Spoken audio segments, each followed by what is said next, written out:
Hi everyone, welcome to the nursing tech Jyoti. So last class में मैंने आपको digestive system start कर दिया था। हमने थोड़ी सी डाइजेस्टिव प्रोसेसेस के बारे में बात की थी। अब हम बात करते हैं हमारी anatomy of the digestive system, जिसमें सबसे पहले नाम आता है हमारे माउथ का। सो माउथ का फंक्शन क्या है? एक तो इंजेक्शन ऑफ फूड को खाने में हेल्प करता है। नेक्स्ट, च्यूइंग में हेल्प करता है क्योंकि हमारे टीथ भी माउथ के अंदर प्रेजेंट होते हैं। स्वेलविंग में हेल्प करता है जहाँ पे हमारी टंग आती है। और गाइज यहाँ से हमारा जो अमाइलेज है, सलाइवरी अमाइलेज है, वो सिक्रेट होता है जो कि हमारे कार्बोहाइड्रेट को डाइजेशन में हेल्प करता है। नेक्स्ट मैं बात करती हूँ जो हमारे टूथ होते हैं उनमें कौन कौन से टाइप्स आते हैं। सबसे जो हमारे मिडल में होते हैं that is called incisor tooth. Next आते हैं साइड वाले जिनको हम कैनाइन बोलते हैं। आफ्टर दैट आते हैं हमारे प्रीमोलर और लास्ट में आते हैं मोलर। नेक्स्ट मैं बात करती हूँ टंग की। टंग में गाइज अलग अलग पैप्लियाज होते हैं, मतलब टेस्ट बर्ड्स होते हैं, जिसमें हमारे फंजी फॉर्म, फॉलेट फॉर्म और सल्कम वेलेट आता है।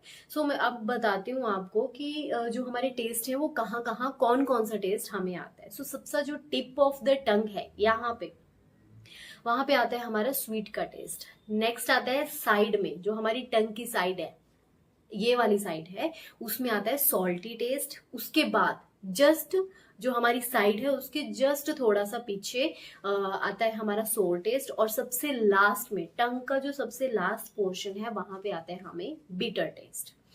नेक्स्ट मैं बात करती हूँ ईसोफेगस की। ईसोफेगस क्या है? माउथ के बाद जो आता है। ईसोफेगस क्या करता है? हमारा जो फूड आता है कहाँ से? माउथ के थ्रू, जो भी बोलस फॉर्म में आता है, एक तो उसको मतलब फॉरवर्ड करता है, आगे की साइड लेके जाता है। ईसोफेगस जो होता है वो हमारा 25 सेंटीमीटर एक ट्यूब लाइक मस्कुलर स्ट्रक्चर है। क्यों? क्योंकि इसमें भी क्या है, पैरास्टेल्टिक मूवमेंट होती रहती है। मूवमेंट होगी तभी तो जो हमारा फूड है वो आगे आगे चलता जाएगा। और जो ईसोफेगस में जो फूड आता है वो एज अ काइम आता है।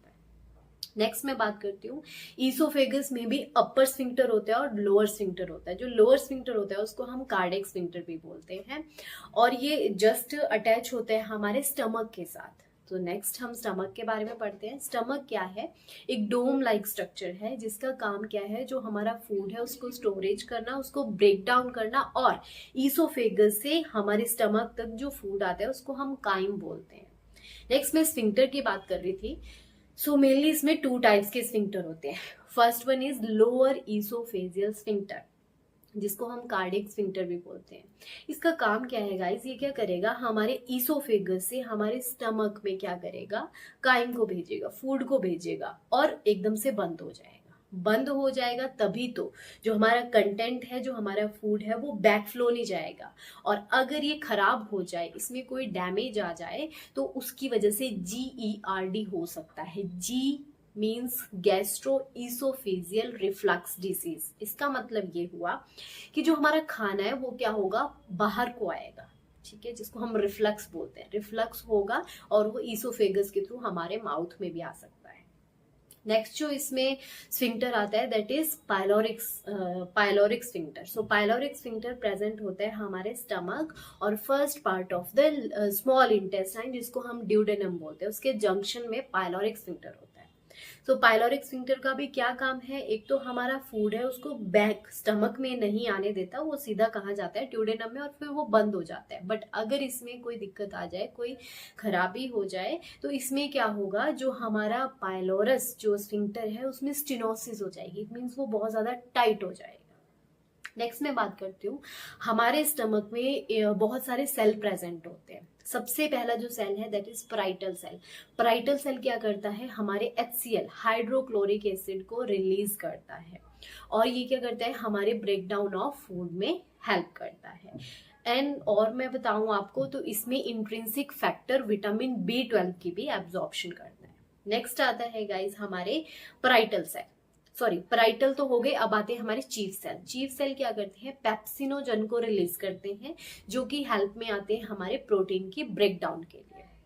थर्ड आते हैं guys mucus cell. Mucus cell नाम से पता चल रहा है म्यूकस सीक्रेट करेंगे और हमारी स्टमक की लाइनिंग को प्रोटेक्ट करके रखेंगे। नेक्स्ट आते हैं गाइस जी सेल। जी सेल क्या करते हैं, हमारे गैस्ट्रिन हार्मोन को रिलीज करते हैं, और इस हार्मोन की वजह से जो हमारा मूवमेंट है, मतलब जो HCl रिलीज होता है उसको स्टिमुलेट करते हैं, पाराइटल सेल को स्टिमुलेशन देते हैं कि आप क्या करो, HCl को रिलीज करो। लास्ट आते हैं गाइज हमारे HCl सेल। सो HCl वाले जो होते हैं उनको हम बोलते हैं एंटीरियो क्रोमेफिन सेल, सॉरी ECL, एंटीरियो क्रोमेफिन सेल।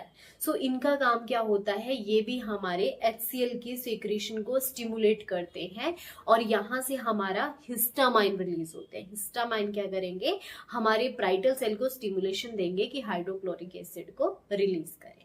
तो ये सारे सेल हमारे स्टमक के अंदर प्रेजेंट होते हैं। स्टमक की बात भी होगी। अब बात करते हैं स्मॉल इंटेस्टाइन की। स्मॉल इंटेस्टाइन की जो लेंथ होती है दैट इज 6 to 7 मीटर में होती है। अब इसके पार्ट्स की बात करते हैं। तो इसका जो फर्स्ट पार्ट है that is duodenum. So duodenum क्या है, जिसमें हमारा काइम एंटर होता है। ड्यूडेनम में क्या करेगा, और काइम के साथ साथ अगर मैं बात करूं तो इसमें लीवर से बाइल आएगा और हमारे पैनक्रियाज से कुछ एंजाइम्स आएंगे और वो न्यूट्रिशन को एब्जॉर्प्शन में हेल्प करेंगे। नेक्स्ट पार्ट आता है इसमें जेजेनम। सो जेजेनम भी क्या करता है, कुछ केमिकल डाइजेशन करता है। मैंने आपको लास्ट में पढ़ाया था प्रोसेस में, डाइजेशन प्रोसेस में, कि हमारी बॉडी में केमिकल डाइजेशन भी होती है। सो लीवर से, पैनक्रियाज से, गॉल ब्लैडर से जितने भी एंजाइम आते हैं वो जेजेनम में जाके न्यूट्रिशन की एब्जॉर्प्शन करते हैं। लास्ट पार्ट आता है हमारा जेजेनम के बाद इलियम। सो इलियम में एंड पार्ट है हमारे स्मॉल इंटेस्टाइन का। इसमें क्या होता है, जितना भी कंटेंट है फूड का वो इकट्ठा हो जाता है। अब क्या करेगा, आएगी हमारी लार्ज इंटेस्टाइन। लार्ज इंटेस्टाइन जो होती है, नाम में तो ये बड़ी लगती है कि लार्ज है, बट इसकी जो लेंथ है वो स्मॉल इंटेस्टाइन से छोटी होती है। कितनी होती है, 1.5 मीटर, 1.5 मीटर इसकी लेंथ होती है।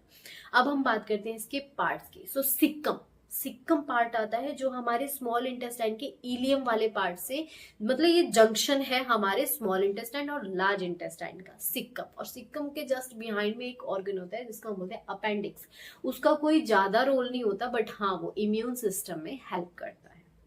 सिक्कम के बाद आता है हमारा, अब आती है कोलोन। सो कोलोन के भी 4 पार्ट आते हैं। कोलोन को हम इंटेस्टाइन भी बोलते हैं, बट एक मेडिकल टर्म में हम उसको कोलोन बोलते हैं। सो कोलोन में सबसे पहले आती है असेंडिंग कोलोन। असेंडिंग का मतलब होता है कि वो अपवर्ड डायरेक्शन में मूव करेगी और ये हमारे एब्डोमेन के राइट साइड में प्रेजेंट होती है। नेक्स्ट आता है गाइस हमारा ट्रांसवर्स कोलोन, जो कि मिडल में होता है हमारे स्टमक के। इसमें क्या होता है, जो हमारा फूड कंटेंट है अब वो किस में चेंज हो रहा है, सेमी सॉलिड में चेंज हो रहा है। नेक्स्ट आती है हमारी डिसेंडिंग कोलोन। सो डिसेंडिंग मतलब वो डाउनवर्ड मूव कर रही है और इसमें जो हमारा फूड है वो बिल्कुल सॉलिड फॉर्म में आ जाता है। और डिसेंडिंग कोलोन के बाद आता है हमारा सिग्मोइड कोलोन, जो कि एंड पार्ट है हमारे कोलोन का। यहाँ पे क्या होता है, जितनी भी फिसेस है वो बिफोर एक्सपल्शन यहाँ पे इकट्ठी हो जाती है। लास्ट पार्ट है anal canal. Anal canal and part, या फिर आप बोल सकते हो ये बिल्कुल हमारे एनस के साथ जुड़ा होता है। I hope you like this video. Please like, share and subscribe my channel. Thank you.